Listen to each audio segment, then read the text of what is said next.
నిన్న నేను 2వ తారీఖు రాజ్యసభలో బిల్లు పాస్ అయింది. నిన్నే మీరు చూస్తే డయాఫామ్ వాల్ పూర్తయింది. ఈ రెండు సింక్రనైజ్ అయినా అంటే చరిత్రలో ఏ విధంగా వస్తాయో ఒక్కొక్కటే ముందుకు పోయే పరిస్థితి వస్తుంది. ఇది 2027 బిఫోర్ గోదావరి పుష్కరాలు పోలవరం పూర్తి చేసి జాతికి అంకితం చేస్తాం. ఇంత జరిగిన ఇవన్నీ కూడా చూస్తే ఎవరికైనా కొంచెం ఆలోచిస్తారు. కానీ వైసీపీకి మాత్రం భగవంతుడు ఆ బుద్ధి ఇవ్వలేదు, జ్ఞానం ఇవ్వలేదు. ఏ విధంగా అభివర్ణించాలని కూడా అర్థం కావడం లేదు. ఇంకా విషయాన్ని జిమ్ముతున్నారు, అహంకారాన్ని ప్రదర్శిస్తున్నారు. అసలు పార్లమెంట్లో 2 సభల్లో చట్టబద్ధత దక్కితే తట్టుకోలేకపోతున్నారు. అందరూ దేశమంతా ఒకటై ఓటేసి అమరావతిని నిలబెడితే ఇతను మాత్రం దాన్ని సహించలేక ఓరలేకపోతున్నారు. ఇప్పుడు కొత్తగా అసెంబ్లీకి పార్లమెంటుకి హక్కే లేదంటున్నారు. ఎక్కడ కూర్చుంటే అక్కడే రాజధాని అంటారు. ఈ తిక్కకు పరిష్కారం ఏంటో నాకైతే అర్థం కాల. ఈ తిక్కనాలనా ఏమనాలి? ఏంటిది? దీని పరిష్కారం ఏంటి? సాక్షాత్తు పార్లమెంటు ఒక చట్టాన్ని చేస్తే చట్టాన్ని అమలు చేయవలసిన రాజకీయ పార్టీలు పార్లమెంటుకి అధికారం లేదు, మీరెవరు చట్టం చేయడానికి అంటే నేను వస్తే నేను అధికారం వస్తుంది, నేను మళ్ళా ప్రజలు మోసం చేస్తాను, నేను అధికారం తెచ్చుకున్నప్పుడు నేను ఏం చేస్తాను చూస్తారు అని బెదిరిస్తే ఏమనాలని అడుగుతున్నా. ప్లాన్ ఏ, ప్లాన్ బి, ఈ రెండు చూసినప్పుడు నాకు అనిపిస్తుంది ప్లాన్ ఏ మొన్నటి వరకు 3 రాజధానులు 3 ముక్కలాట్లు, ఇప్పుడు ప్లాన్ బి. ఈ ప్లాన్ బిలో ఏం చెప్పాలనో మీరే చెప్పాలి. ఆ పేరు పలకాలంటే కూడా నాకు ఇష్టం లేదు. అదే చెప్తాను మాబీగానే, అది చెప్పడం నాకు ఇష్టం లేదంటున్నా. మరిచిపోవడం మంచిది. ఇలాంటి ఇవన్నీ కూడా ఏమనాలి? ఏంటి మనస్తత్వం ఏంటి? నాకు అంతుపట్టలేదు, మీకు అంతుపట్టిందా? ఈ మనస్తత్వం మీకు అంతుపట్టలేదు, ప్రజలకైనా అంతుపట్టిందా? ఏంటి ప్రవర్తన? ఏంటి ఇలాంటి వాళ్ళు రాజకీయం చేయడం ఏంటి? మనందరం కలిసి ఏ విధంగా ముందుకు పోతాము? నాకైతే ఒకప్పుడు అందరూ అంటారు సైకో అంటారు, లేకపోతే ఇతనికి రకరకాలుగా మాట్లాడతాను. నేను ఎన్ని మాట్లాడదలుచుకోలేదు. ఈరోజు దేశమంతా పార్లమెంట్లో మనకు సపోర్ట్ చేసి ఈ రాజధాని రావాలి, అమరావతి అభివృద్ధి కావాలి, ఆంధ్ర రాష్ట్రం బాగుపడాలి, దేశ అభివృద్ధికి కూడా దోహదం చేయాలి అని వాళ్ళందరూ మాట్లాడి యునానిమస్గా అమరావతికి సంఘీభావాన్ని తెలియజేశారు, అమరావతి నిలబెట్టారు. వాళ్ళని తప్పుపడుతున్నాడు. ఏమనాలి నాకైతే అర్థం కావడం లేదు. అంటే వాళ్ళంతా ఏమీ తెలియని వాళ్ళు, ఈయనొక్కడే తెలివైన వాడు. ఇలాంటి మాట్లాడే పరిస్థితికి వస్తున్నాడు. కాబట్టి మనందరం కూడా గుర్తుపెట్టుకోవాల్సింది, ఇలాంటి చూస్తే ఇంత విషం, ఇంత కుట్ర, ఇంత నేరాలు ఘోరాలు చేసి మళ్ళీ ఎదురుదాడి చేయడం, ధైర్యంగా ఫేస్ చేయడం, ఇవన్నీ చూసినప్పుడు చాలా బాధేస్తుంది.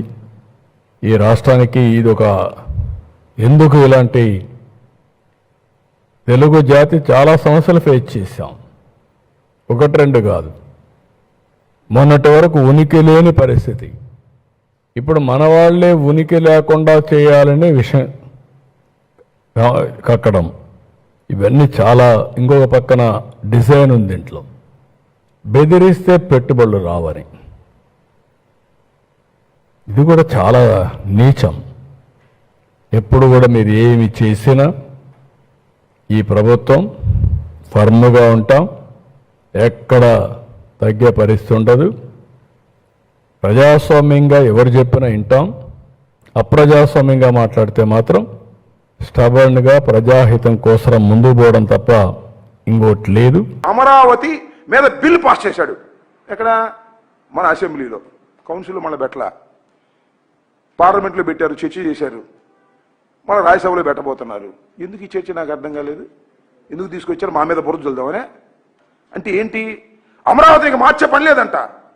ఇది ఎక్కడ కూడా నాకు అర్థం కాలేదు. చట్టం తెలిసి మాట్లాడుతున్నావా, తెలియక మాట్లాడుతున్నావా? ఇంత అనుభవం ఉన్నటువంటి నారా చంద్రబాబు నాయుడు గారు ఎలా మాట్లాడుతున్నాడో నాకు అర్థం కాల. అసెంబ్లీలో ఒక చట్టం చేస్తే దాన్ని ఎమెండ్ చేయలేరు వచ్చేవాళ్ళు. సాజీ భారత రాజ్యాంగాన్నే ఎమెండ్ చేస్తున్నటువంటి తరుణంలో చేయలేరు. మన జగన్మోహన్ రెడ్డి గారు కూడా చెప్పాడు కదా చాలా స్పష్టంగా. ఒక పిచ్చి ఆలోచన, ఒక చర్చలోకి తీసుకొచ్చి డైవర్ట్ చేయాలనేటువంటి ఆలోచన.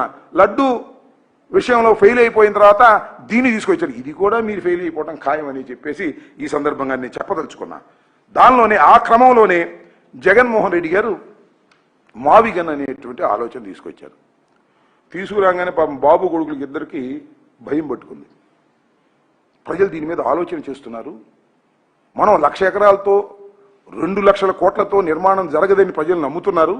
కాబట్టి ఈ మావిగన్ మీద చర్చలోకి జనం వస్తున్నారు. కాబట్టి దీన్ని ఏదో ఒక విధంగా గందరగోళం చేయాలని పాపం లోకేష్ గారు 1000 పేజీలు కొన్నాడు. 1000 పేజీలు 2,000 పేజీలు యూట్యూబ్లు కొన్ని ఉన్నాయి వాళ్ళకి సొంతంగా.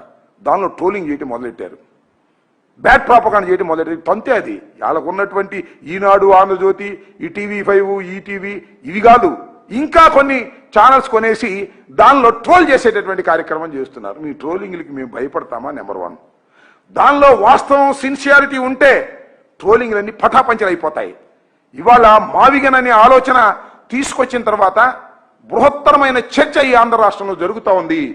అక్కడ అమరావతి ఎలాగో పూర్తి కాదు కాబట్టి దానిలో పెట్టుబడులు పెట్టిన అనవసరమైనటువంటి నిర్ణయానికి ప్రజలు వచ్చేశారు. వాట్ ఈస్ దిస్ మావిగన్? మావిగన్ అంటే ఏంటి?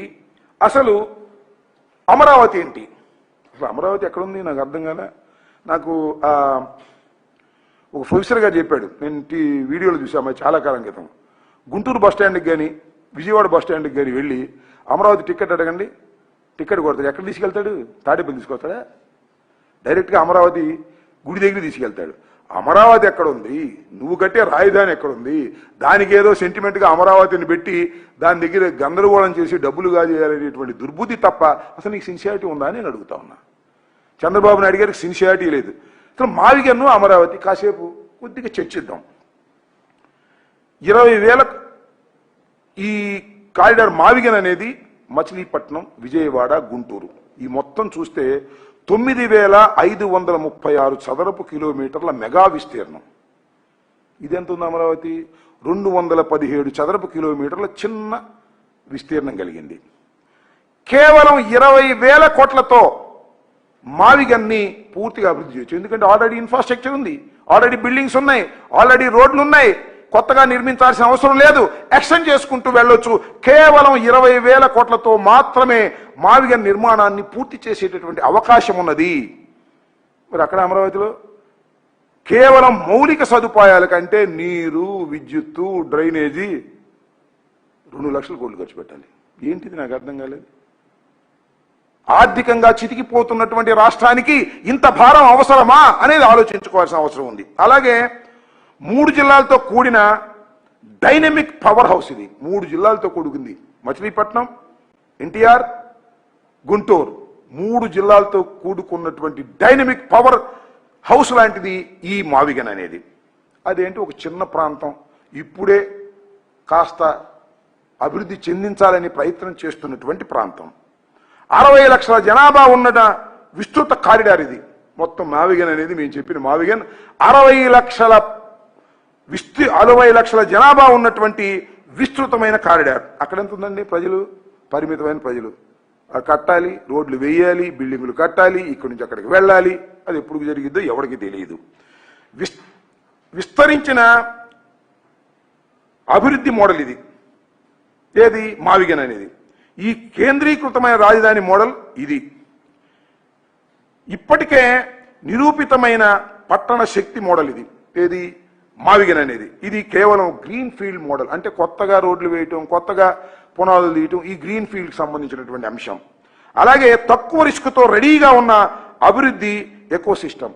ఈ మావిగన్ అనేది ఈ 3 చెప్పిన దానిలో తక్కువ రిస్క్, ఎక్కువ రిస్కే లేదు. ఆల్రెడీ ఇన్ఫ్రాస్ట్రక్చర్ రెడీ అయి ఉంది, ఎకో సిస్టమ్ రెడీ అయి ఉంది. ఇక్కడేంటి ఖరీదైన రిస్క్ ప్రాజెక్ట్ 2 లక్షల కోట్లు పెడితే ఏమైందో తెలియదు. నాకు మళ్ళా గుర్తొస్తుంది ఆ రామచంద్రయ్య గారు చెప్పింది, ఈ దేశం అనేది ప్రపంచంలో ఎక్కడా కూడా పట్టణంలో నీళ్లు తోడి నదిలో పోసిన సందర్భాలు లేవంట. ఇది ఒక్కటే అమరావతిలోనే. పట్టణంలో నీళ్లు తోడి నదిలో పోయాలి, నదిలో నుంచి నీళ్లు వచ్చి దీనిలో పట్టం కాదు, దీనిలోంచి దోసి దానిలో తోయాలి. అంటే అంత లోతట్టు ప్రాంతాన్ని చంద్రబాబు నాయుడు గారు ఎన్నుకున్నారు. దానికి కారణం ఆయన స్వార్థ ప్రయోజనాలు తప్ప మరొకటి కాదు. అలాగే నిరంతరం అభివృద్ధి చెందేటటువంటి ప్రాంతం ఇది. ఇదేంటి భవిష్యత్తు వాగ్దానం, భవిష్యత్తులో అభివృద్ధి చెందుతునేటువంటి భావన కలిగించేటటువంటి ఒక ఊహ తప్ప అభివృద్ధి చెందుతుందో లేదో తెలియనటువంటి గందరగోళమైనటువంటి పరిస్థితులు. అనేక నగరాలతో ఆదాయం అందించే మోడల్ ఇది, అనేక రకాలతో ఆదాయాన్ని అందించే మోడలు ఇది. అమరావతి నగరంపైనే ఆధారపడి, కేవలం అమరావతి నగరం మీదే ఆధారపడి అది కూడా లేదు ఇందాక నేను చెప్పినట్టుగా. కానీ ఇవి 3 నగరాలు. ఈ 3 నగరాలు కూడా ఎలా ఉన్నాయి? ఇప్పటికే రాష్ట్ర ఆర్థిక వ్యవస్థలో 16% భాగస్వామ్యం ఉంది ఈ 3 పట్టణాల్లో ఆదాయం. భవిష్యత్తు అభివృద్ధిపై ఇక్కడ ఆదాయం ఏంటంటే భవిష్యత్తు అభివృద్ధిపై ఆధారపడవలసినటువంటి పరిస్థితి. సమగ్ర లాజిస్టిక్స్ ఆధారిత రాజధాని ప్రాంతం ఇది. ఏది మావిగన్, ఇది మాత్రం పరిమిత పాలనా కేంద్రం మాత్రమే. ఇంత డిఫరెన్స్ ఉందనేది ఈ విషయాన్ని నేను చెప్పదలుచుకున్నాను. కాబట్టి మావిగన్ అనేటువంటి ఒక ఆలోచన ఒక అద్భుతమైనటువంటి ఆలోచన. చాలా దురదృష్టం ఏంటంటే 2014లో రాష్ట్రం విడిపోయింది. ఇప్పటి వరకు పరిపూర్ణమైన రాజధాని లేనటువంటి దౌర్భాగ్యమైన పరిస్థితికి ఆంధ్ర రాష్ట్రం వచ్చిందంటే దానికి 100% కారణం చంద్రబాబు నాయుడు గారి తప్పిదాలు. ఆయన ఏదో చాలా పరిపాలనాధ్యక్షుడని ఆయన ఎన్నుకుంటే ఆయన అమరావతి లాంటి గ్రీన్ ఫీల్డ్ మోడల్ తీసుకురావాలని తాపత్రయపడి పెట్టి ఫెయిల్ అయిపోతున్నటువంటి సందర్భం. ఈ రెండవసారి అవకాశం ఇచ్చిన ఈ 5 సంవత్సరాల్లో కూడా ఆయన పూర్తి చేయలేనటువంటి పరిస్థితుల్లోకి ఇవాళ నెట్టబడిందనే విషయాన్ని ఇక్కడ మనం గుర్తుపెట్టుకోవాలని కూడా ఈ సందర్భంగా నేను చెప్పదలుచుకున్నాను.